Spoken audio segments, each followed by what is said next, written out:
ये हमारे पीलीभीत शहर की पास बड़खेड़ा है। उस बड़खेड़ा के पास एक गांव की बेटी थी जिसका नाम काजल शर्मा था। 13 नवंबर को वो दरिंदों का शिकार हो गई थी। तो इस मौजू पे शायद किसी ने आवाज़ ना उठाई और समझ के कुछ ना हुआ जो होना चाहिए था। और इससे पहले भी बहुत सी बहन बेटियां जो दरिंदों का शिकार हो चुकी हैं, शायद उन्हें इंसाफ ना मिला। आज इसीलिए काजल शर्मा की नौबत आई। तो मेरी एक कोशिश है कि अगर हम जनता को आईना दिखा दें और एक मैसेज उन तक पहुंचा दें तो शायद इसे इंसाफ मिल जाए।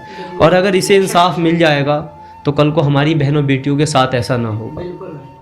तो उसी पर मैंने कुछ लिखने की कोशिश की थी, आप लोगों की नज़र कर रहा हूँ। जो मेरा दर्द है मैं अपना दर्द बयां कर रहा हूँ कि ये ना कोई किस्सा है, ये ना कोई बनाई हुई कहानी है। ये ना कोई किस्सा है, ये ना कोई बनाई हुई कहानी है, ये एक हकीकत है जो मेरी ज़ुबानी है। नाम काजल शर्मा था उसका, कॉपी और किताबों से रिश्ता था उसका। नाम काजल शर्मा था उसका, कॉपी और किताबों से रिश्ता था उसका। वो चाहती थी वो पढ़ लिख कर कुछ बन जाए। वो चाहती थी वो पढ़ लिख कर कुछ बन जाए। वो चाहती थी बड़े भाई और पिताजी का मान बढ़ जाए।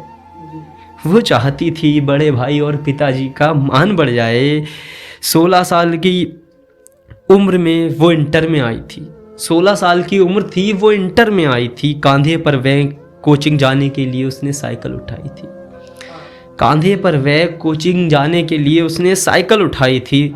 सुबह के 7 बजे थे जब वो घर से निकली थी। सुबह के 7 बजे थे जब वो घर से निकली थी। उसके बाद वो कभी लौटकर घर ना आई थी। उसके बाद वो कभी लौटकर घर ना आई थी। कोई उसके किरदार को गलत तो कोई सही बता रहा था। कोई उसके किरदार को गलत तो कोई सही बता रहा था। इंसान गांव में ना जाने क्या क्या अफवाह उड़ा रहा था। इंसान गांव में न जाने क्या क्या अफवाह उड़ा रहा था। शाम ढलने को आई थी। 13 नवंबर की ये खौफनाक तारीख जब उसके गांव में उदासी छाई थी। शाम ढलने को आई थी। 13 नवंबर की ये खौफनाक तारीख जब उसके गांव में उदासी छाई थी। जब ये पता चला एक और बेटी हो गई दरिंदों का शिकार है। जब ये पता चला एक और बेटी हो गई दरिंदों का शिकार है। हमारी बहन काजल शर्मा का हो गया बलात्कार। हमारी बहन काजल शर्मा का हो गया बलात्कार है। उसका हाल देखकर आसमान भी रो रहा था। उसका हाल देखकर आसमान भी रो रहा था। उसका भाई उसे उस हाल में देख अपना आपा खो रहा था। उसका भाई उसे उस हाल में देख अपना आपा खो रहा था। पिताजी की वो नन्ही सी परी जिसको अफसर बनाना था। पिताजी की वो नन्ही सी परी जिसको अफसर बनाना था। लाश रखी थी उसके घर में, गुनाहगार सारा जमाना था। लाश रखी थी उसके घर में, गुनाहगार सारा जमाना था। इज्जत तो दरिंदों ने लूटी मगर उनकी हिम्मत इस जमाने ने बढ़ाई थी। इज्जत तो दरिंदों ने लूटी मगर उनकी हिम्मत इस जमाने ने बढ़ाई थी। आशिफा, मनीषा, साविया के लिए किसने आवाज उठाई थी? बिल्कुल भाई, हकीकत।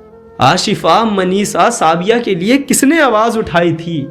अगर उस दिन तुमने आसिफा, साबिया, मनीषा के लिए आवाज उठाई होती तो शायद आज काजल शर्मा की बारी ना आई होती।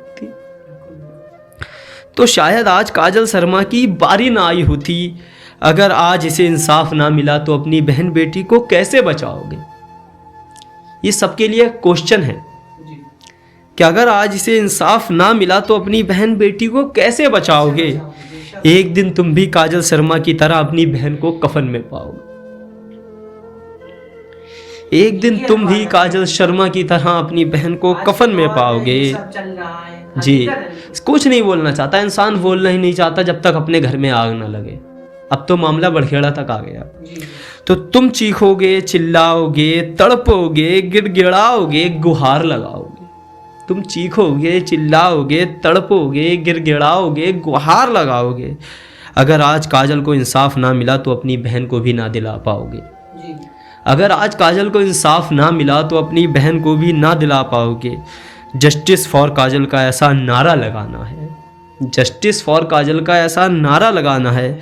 गूंगे बहरे लोगों को भी ये हकीकत सुनाना है। और बेटी बचाओ के नारे से कुछ नहीं होगा, बेटियों को बचाना पड़ेगा। बेटी बचाओ के नारे से कुछ नहीं होगा, बेटियों को बचाना पड़ेगा। चाहे जो भी हो काजल शर्मा को इंसाफ दिलाना पड़ेगा। चाहे जो भी हो काजल शर्मा को इंसाफ दिलाना पड़ेगा। काजल के गुनाहगारों को फांसी तक पहुंचाना पड़ेगा। काजल के गुनाहगारों को फांसी तक पहुंचाना पड़ेगा। अब इसी के साथ मैं अपनी वाणी को विराम देता हूँ।